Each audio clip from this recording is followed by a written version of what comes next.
Rock and roll rules, dude. How's it going, everyone? Welcome to Rock and Roll Tales from the Lady in Black. I'm your host, Lana. I started this YouTube channel as a platform to promote the music I love, more specifically, rock and roll music. I'm not just talking about the greatest hits of AC/DC and Bon Jovi. I'm talking about Def Leppard deep cuts, Richie Sambora solo albums, and newer rock bands like Gravel Sons and Black Stone Cherry. That sounds like something you're interested in? Feel free to give this video a like and smash that subscribe button for more content like this. Now that said, let's get on with the music. Today, we're going to talk about one of my favorite bands of all time, AC/DC.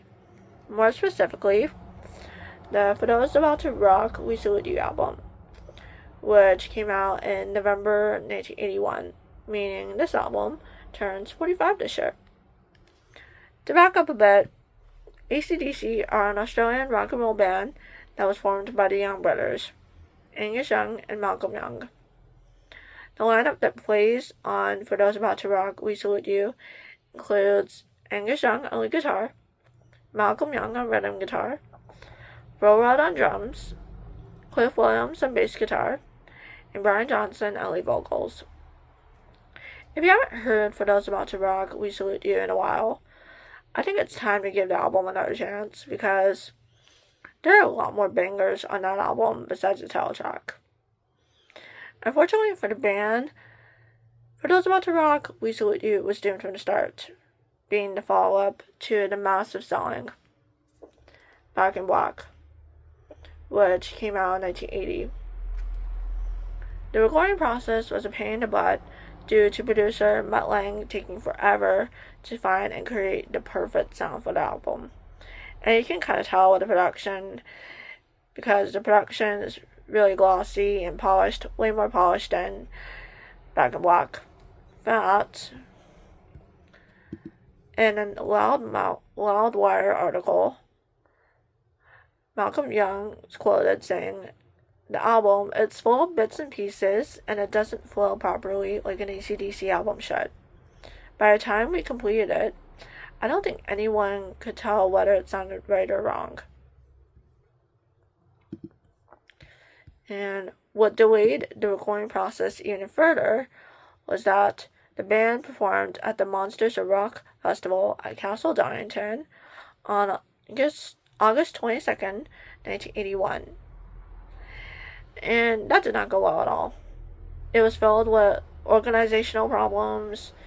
Found a security guard wouldn't let Malcolm Young and Brian Johnson on stage because he didn't know who they were. And the band didn't have enough time to prepare for the show. Those factors alone just dampened the band's mood even further.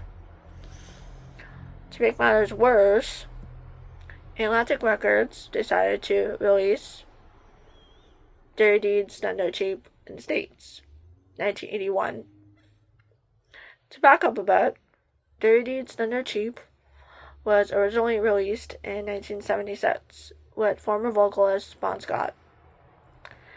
Atlantic Records, however, they didn't want to release the album in the States because they were unhappy with the vocals and the production, meaning they did nothing with that album. Flash forward to when Back in Black became so successful for the band, Atlantic decided to make some money off of that by releasing Dirty Deeds Done Dirt Cheap in the States in 1981, more than a year after Bon Scott died. Imagine the confusion that was going on at the time. AC/DC just released Back in Black with new vocalist Brian Johnson. Then Atlantic Records decides to put out Dirty Deeds Done Dirt Cheap with former vocalist Bon Scott, and then the band was getting ready to release For Those About to Rock, We Salute You with Brian Johnson. It's just weird and bizarre and annoying. And unfortunately, that just killed the momentum for Those About to Rock, We Salute You.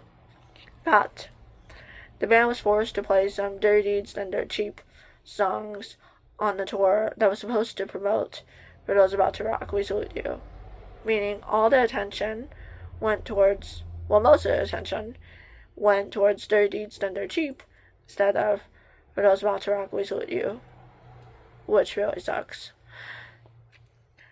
I mean, luckily, For Those About to Rock didn't do that bad. It was the band's first #1 album in the US, selling 4 million copies in the States, believe it or not. Yeah, that was the #1 album for the band in the US, believe it or not. Can you believe it? But personally, I listen to For Those About to Rock, We Salute You a lot more than Back in Black because it sounds more fresh and it's not as overplayed compared to Back in Black. I have good memories of this album. I used to listen to For Those About to Rock, We Salute You, well, when I was in college. I especially had fun with the songs Let's Get It Up, Snowballed, and COD. I loved those songs. Really good. So, my favorite songs on the album, besides For Those About to Rock, We Salute You, I Put the Finger on You. It's really cheeky and unsubtle, which features classic, very mature AC/DC sounding lyrics. Let's get it up. Let's get it up. A lot of fun, that one. I love the riff of da da da da da da da da da da da da da. Inject the Venom is for those who think Phil Rudd is a boring drummer. I mean, Phil Rudd goes full on beast mode on Inject the Venom. His drum fills are amazing. So, I highly recommend that one. Snowballed, the frantic and unapologetic Snowballed. Really cool, that one. And Angus Young, he does some killer bluesy licks in that song. Oh, so good. COD, can the devil. It's funny, the backing vocals when Cliff Williams and Malcolm Young are singing COD, they sound like surfer dudes. I don't know why. That's just, sounds so American. I just find it really funny. It's kind of weird considering that the song is about Care of the Devil. Breaking the Rules is really melodic, and I love the rebellious nature of it. Spellbound is really dark and moody and somber.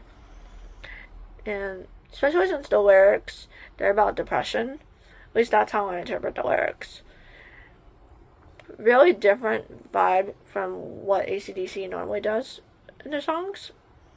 So I think Spellbound is a real hidden gem in the band's catalog. And vocally, I think For Those About to Rock has Brian Johnson's best vocal performance on this album. He does not hold back at all on this album. Whereas I feel like on Back in Black, he was kind of holding back a bit. Maybe because he was the new guy. I don't know. But Brian Johnson, he just wails and screams up a storm on this album, and it's amazing. This is just peak Brian Johnson. It's just fun, good old, simple rock and roll from one of the greatest rock and roll bands of all time, in my opinion. So, let me know in the comments below what you think of AC/DC's For Those About to Rock, We Salute You. If you like this video, give it a thumbs up, subscribe for more content like this. Take care, see you real soon, peace.